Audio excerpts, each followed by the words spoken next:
Very good morning to you. I really feel happy, pleasure to welcome you for this English session of today. Hope you are doing fine, staying at home safely, and pray that we must get back to our schools very soon, right? And we have to continue our education in the classroom situation. That will be more effective than this online classes, I am very sure.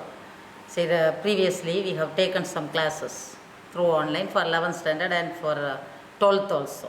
And after that reopening of the school, we asked the students how many of you have watched the videos, online classes, and very few children, that is nearly 5 or 10 children, just put the hands up saying that I have watched. That too, not all, here and there, some.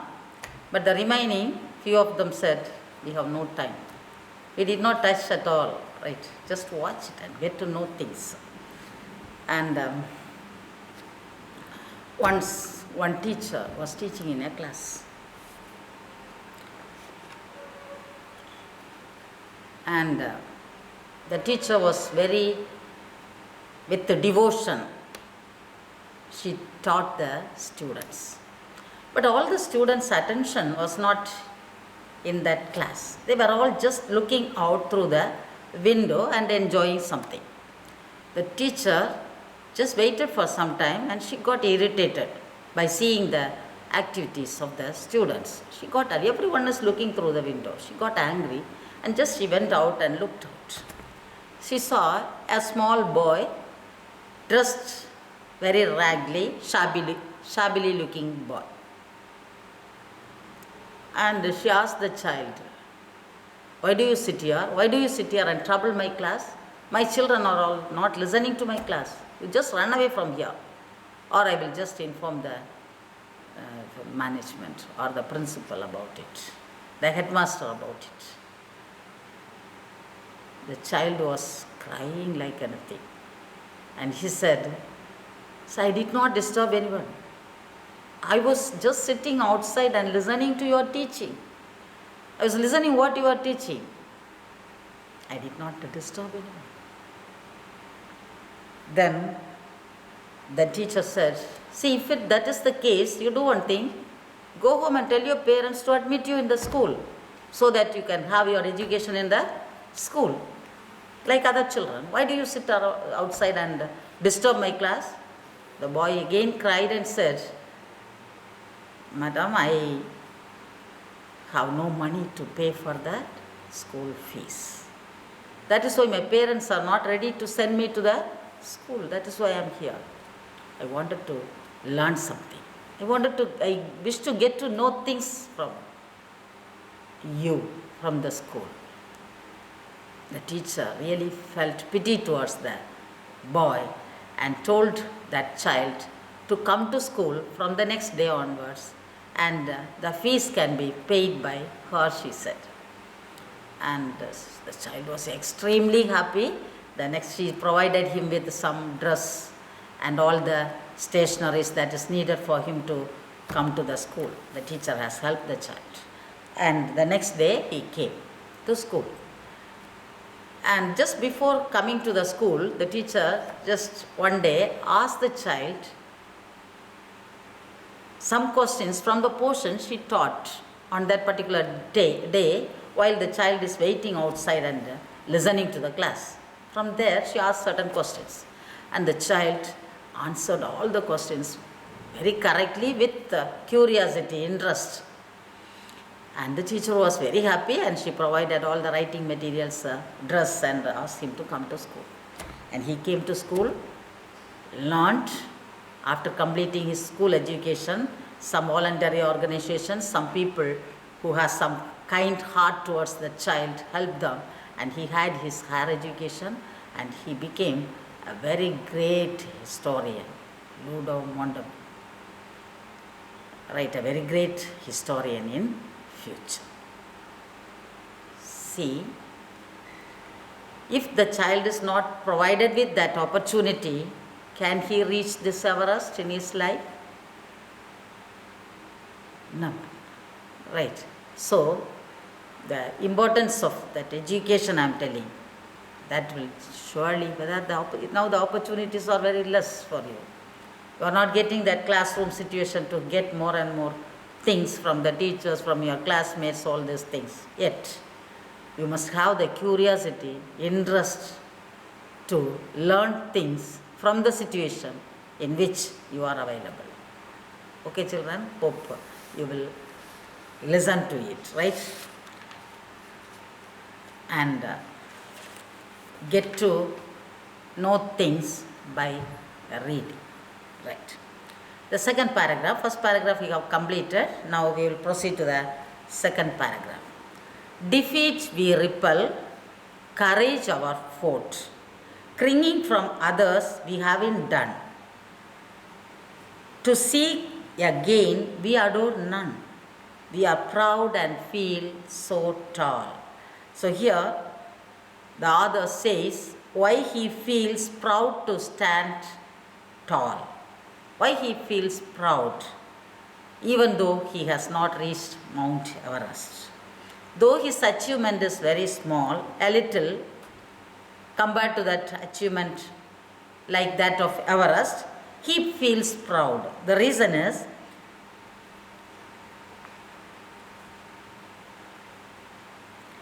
defeat we repel. Repel, hate. In physics, you might have learnt about magnetism. Magnetism in like poles repel, unlike poles attract. Defeat we repel. We hate defeat. Courage our fort. We have taken courage as our fort to protect us. Even though we have some difficulties, hardships, troubles, tribulations, unwanted things that are happening in our life, we have courage as our fort. So since that courage is there, nobody else can come and attack us, trouble us, that because courage is our fort. Clinging from others we haven't done. We have a very humble behavior. We are very humble, very simple. There is a saying, simple and humble is the temple of God.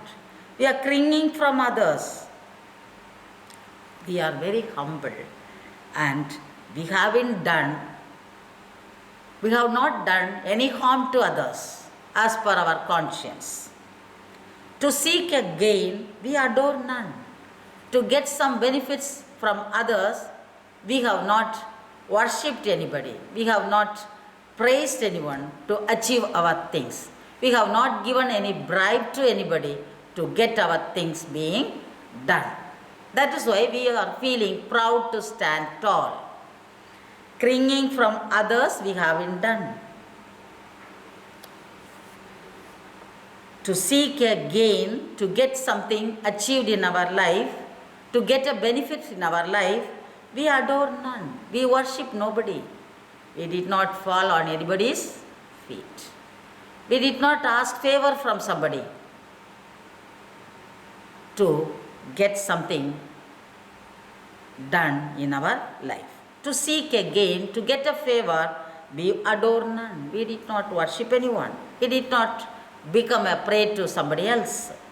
We are proud and feel so tall, right? That is why we feel proud and tall. We deem it our duty and mission in life to bless and praise the deserving ones. Never shall we fail in what we commit, shall nourish the ones that nourish the world. We deem it our duty and mission in life to bless and praise the deserving one. We have taken it as a decision, we have taken it as our duty, we have taken it as our mission in life to bless and praise the people who really deserves our blessing and praises. So we really feel proud to bless the people who actually deserves blessing, who praise the people who actually deserves praise. We have taken this quality as our mission in life it is our duty in our life. Never shall we fail in our commitment. When we proceeded in our work, when we carry on with our work, when we commit something in our life, we shall never fail if you have this type of attitude. If you have a attitude to praise the deserving people, if you have taken it as our duty and mission in life to praise the deserving people, and you will never fail in your attempt. Even though some pitfalls comes here and there, you must have the courtesy, courage to say that I have just a slip in my life, not a fall. Just like Abraham Lincoln, you will be saying, it is just a slip. That failures will come to us very often to teach you more and more lessons in our life, right? Nobody can say that I have lived all this life in this, I have reached this stage without facing any failure in life. Can anyone tell you that? Tell me that we are here without facing any failure in our life. We have come to that 11th standard. How many of you could say? No. Life is not a bed of roses. It is a bed of thorns also. Pitfalls will be there. Ups and downs are there. It is not a smooth road. But whenever we come across certain failures in our life, at that time, you may sometimes feel very sad, very unhappy. You may even think that how can I live in this world after meeting this failure in my life.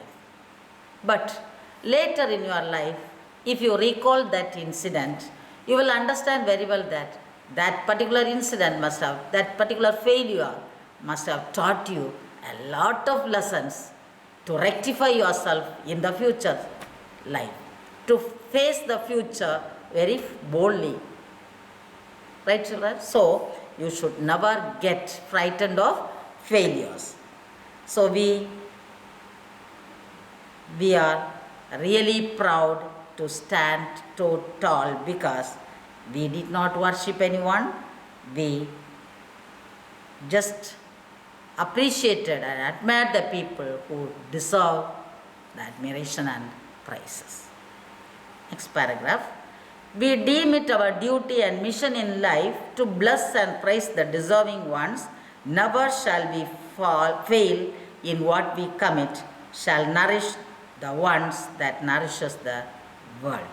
So, we nourish the ones that nourishes the world. People who helped us directly or indirectly for the growth and development of us. Some people who lived in the past, maybe our parents, our grandparents, our neighbors, the important people of our society, or people like the great scientists that we have come across, the sports people, and the people like Kailash Satyarthi and Dr. Shanta, who has contributed something to the world. Right? We always nourish the ones that nourish the world. So we help the people who really helped us for reaching this society. If you take the lifestyle of the people of 50 years back and the lifestyle of the present world, present society of us, there's a hell of changes. There's a hell of change. Right? Who has done it? What is the reason behind it? The selfless sacrifice of thousands of people who without any personal interest, they have sacrificed their life for the betterment of the society. That is why we are enjoying this freedom now. Right? So, we must help the people who have helped in our growth and development. Shall nourish the ones that nourish the world. The next paragraph. We are proud of the position we hold, humble as we are. Our pride springs from the way we live. Ours is the path of dignity and honor, a life that knows no kneeling and bending. We are proud and feel so tall. This is a very important thing for every children, each and every child, to hold on, just follow in your life as you go ahead in your life, right? We are proud of the position we hold. Always you must be proud to say that I hold this position. At present, you must be very proud to say that I am a 11th standard student. But you must be proud to say that I am the best student. I am a best student. As far as a student is concerned, what all the good qualities that a student needs, I have it. So you must feel proud to say that I am a student. Best son to or daughter to your parents. Best brother or sister to your brothers and sisters. Best person to your neighbors. And you are a best student to your teachers. Right? Whatever may be the position you hold, don't feel shy about it. Some of us have a tendency. See, when your parents are asked to come for the PTM in our schools, most probably when we ask, half of the students may come, half may not be coming. And when we ask the reason for it, they used to say, see, my son just asked me not to come to the school. So that is why I did not come. He has asked me strict order that I should not go to the school. That is why I did not come. The reason behind this, maybe that parent is not educated. The child feels shy to say that is his parent, maybe. Right. You must feel proud to say that this is my father. You must feel proud to say that this is my mother. Whatever may be the position in which they are. Right? Recently I could tell you a small incident that happens in one of our schools. Around nearly 50 years back or 25 years back, there was a school that this incident happens in Kanyakumari district. There was a school. And in that school, one particular child is studying in 12th standard. And this particular child is a son of a widow, very poor lady. She lost her husband. She has nobody else except this boy.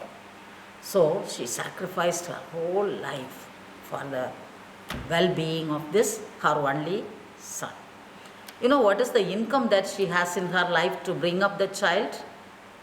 This child looks like a child of a great landlord, a very rich person. The body, physical structure, his dress, his way of talking, his way of walking, the materials that he uses, his belt, shoes, socks, the pen that he holds in his hand, very costly things. So by seeing his outward appearance, everybody will think that he is the son of a bank manager or a doctor or a great engineer or a very rich person. That nobility he has. But the poor mother's income is, she used to go to one house to other in the morning to clean the vessels, sweep the houses. That is helping some other people in doing these household duties. And she gets a meager income out of that. With that, she helps the child to study and provide him with all the things that is needed in his life, and most of the days she will be starving to death. And she brought up her son. She feels very happy when she saw the child going to school with a bag, majestically like other children. But how she is sacrificing her life, she alone knows. So days went on like this. One day, it was raining very heavily. At about 4 o'clock, she got up and went to the one or two houses to do the household works of them. And maybe she might have cleaned the vessels, sweeping the home, cleaning the home, and all these things, washing the clothes of that people. She might have done. And after that, she came home to cook food for her son to go to school. Since it was raining heavily, the firewood got wet. and it is very difficult for her to make that fire to cook the food, and it becomes a little late. Around 9 o'clock, when it is time for him to go to school, he came and asked, "Mother, it's time for me to go to school." But the poor mother was struggling hard to cook the food since the firewood is not cooperating. So she said, "My son, wait for 2 more minutes. I will just give you the food now. Just wait for 5 minutes." The child got very angry towards the mother. "You don't know to cook the food in time. It is late for me. It is late. The teachers may scold me. They may not admit me in the school." All this reason she say, that boy shouting at that mother like anything, and he left the home without taking the food. So, what do you think that attitude of the mother will be? She was very sad that her son did not take the food. She was thinking what to do. The food is ready around 9:15. Before 9:15 itself it is ready, but the child is not taken it. So what to do? She did not know what to do. She thought for a long time, and she came to a conclusion that today anyway I must go to the school and give the food to the child. So she took food in a tiffin box, and since it is raining very heavily, there is no umbrella in her house. She has a beautiful umbrella that the child took. She don't have any other things. See, there is an olden days, there is an umbrella like thing, a cap like thing with that long this thing, which is made of some leaves of the trees, right? And she took that umbrella and kept it on her head, and took the food in her hand, and she walks towards the school. As she went near the staircase of her class, that is, he has to go to the first floor. There is a staircase. By the side of it, a gentleman is standing. It is the headmaster of the school. That headmaster asked, "What do you want? You have come at this time?" And this lady said, "See, I have brought food for my son. Morning it was a little late. I couldn't cook it in time, so I have brought it." And the headmaster warmly welcomed her, and just he asked, "Which child you want to give the food?" And that particular child's name is pronounced by the mother, and this headmaster knows very well that particular child, because he handles maths subject in that class. So he was very sure about that child, and he said his class is that in the first floor, that end class. You go and give it.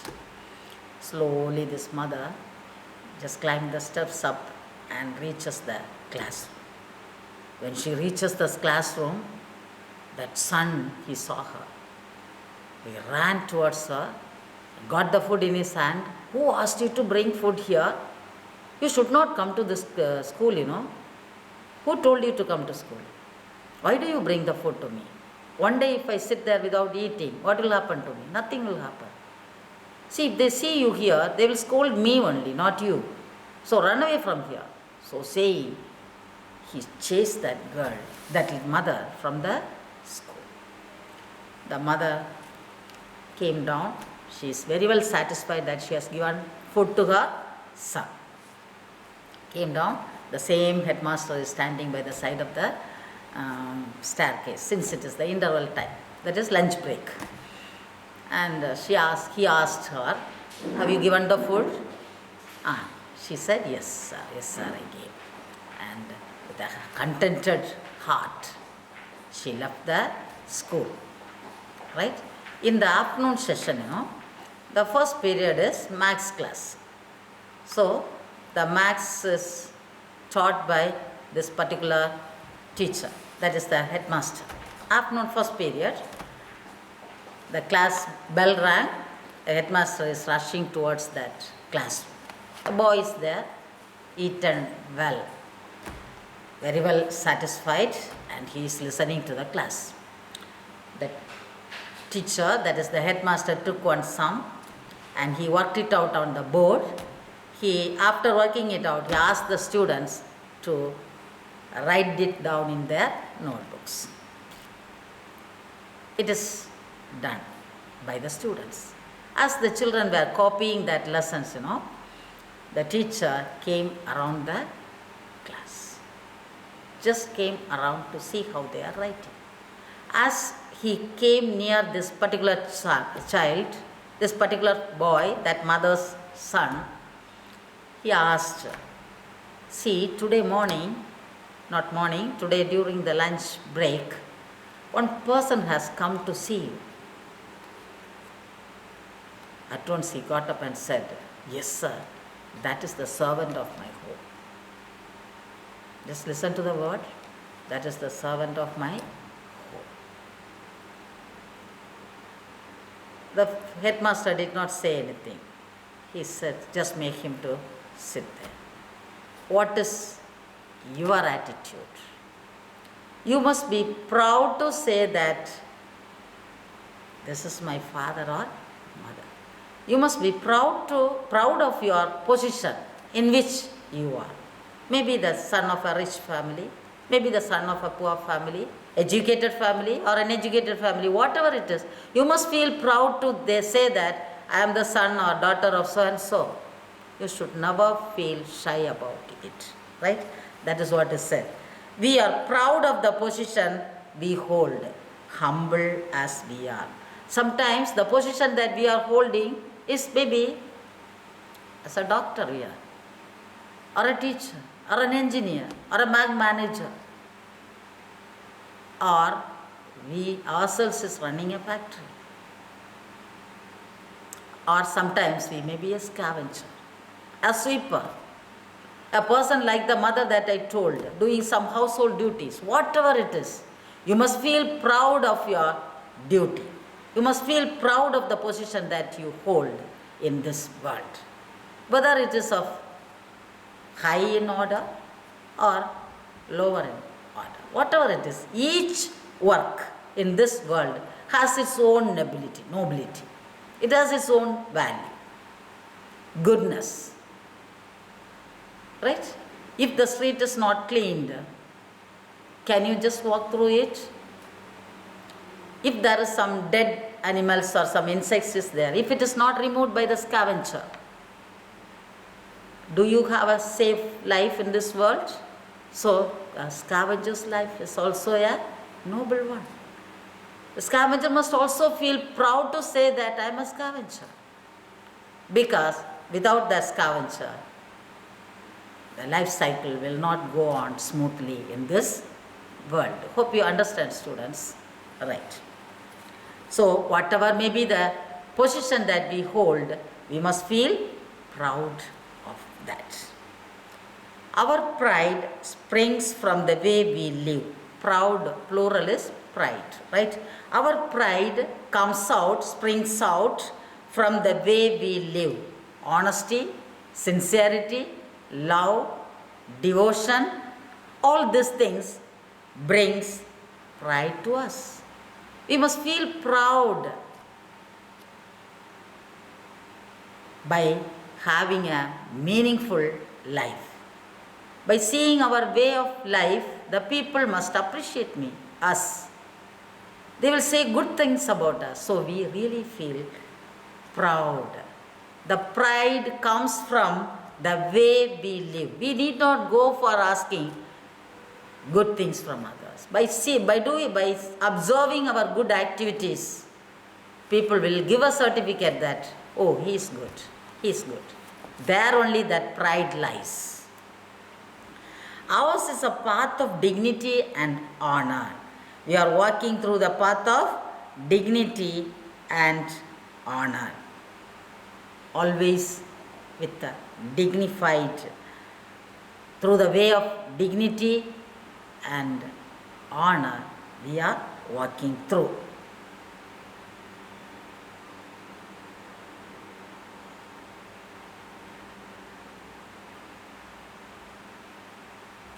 Right. A life that knows no kneeling and bending. We are proud and feel so tall. So, since we follow the way of dignity and honor, when we follow the true path, correct path, there is no need for us to kneel before somebody or to bend before somebody.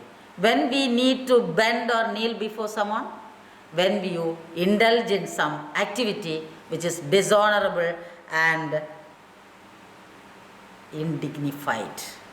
undignified ones. So, since I am following the path of dignity, since I am following the path with honor, there is no need for me to kneel before somebody or to bend before somebody. When we want to do something through the back door, right, some corruptions, some evils, some unwanted entry through the back door, we have to kneel or bend before somebody. Since I am following the path of righteousness, dignity, honor, sincerity, with love, devotion, there is no need for me to kneel and bend before somebody. We are proud and feel so tall. Understand, children? Once more I am reading. We are proud of the position we hold, humble as we are.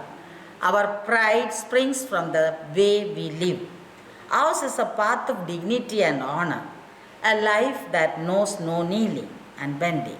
We are proud and feel so tall. Right?